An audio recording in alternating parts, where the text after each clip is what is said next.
کی، اور پھر ناخن اور بالوں کا نہ کاٹنا۔ حضور نبی کریم نے ارشاد فرمایا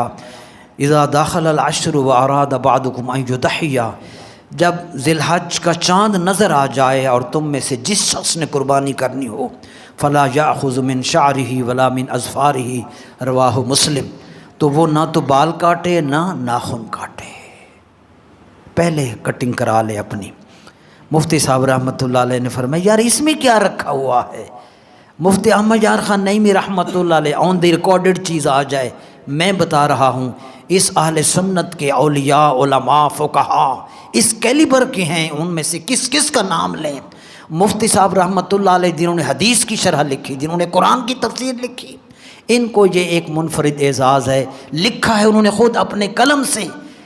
مشکات شرح جو مرآت المناجی کی شرح یہ ہے نا مشکات کی، اس میں مفتی صاحب نے خود لکھا کہ میں جب رسول اللہ کے ہاتھوں کی ترجمہ اور تشریح کرنے لگا، میں نے لکھا کہ رسول اللہ کے مبارک ہاتھ ایسے نرم تھے، تو فرماتے ہیں بس رات کو سویا تو خواب میں حضور کے ہاتھوں کو چومنے کا شرف مل گیا۔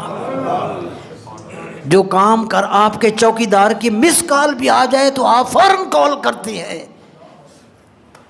تو جو آپ کو اپنا چوکیدار پیارا ہے، یہ اولیاء رسول اللہ کے دین کے چوکیدار ہیں، یہ بس صرف دیکھتے ہیں، گنبد خضرا سے فوراً جواب آ جاتا ہے۔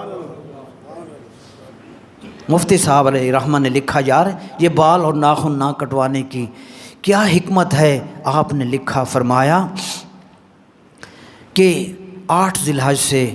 آگے نیکسٹ 5 دن تک حجاج کرام احرام کی حالت میں ہوتے ہیں، اور وہ تمام حجاج احرام کی حالت میں بال نہیں کٹواتے۔ اللہ کے رسول صلی اللہ علیہ وسلم نے ہمیں بال نہ کٹوانے کا، ناخن نہ کٹوانے کا اس لیے حکم دیا، تم وہاں نہیں پہنچ سکے، تم وہاں طواف اور مینا، عرفات اور مزدلفہ میں تم تو نہ جا سکے، تمہارے بھائی وہاں پہنچے ہوئے ہیں، وہ نہ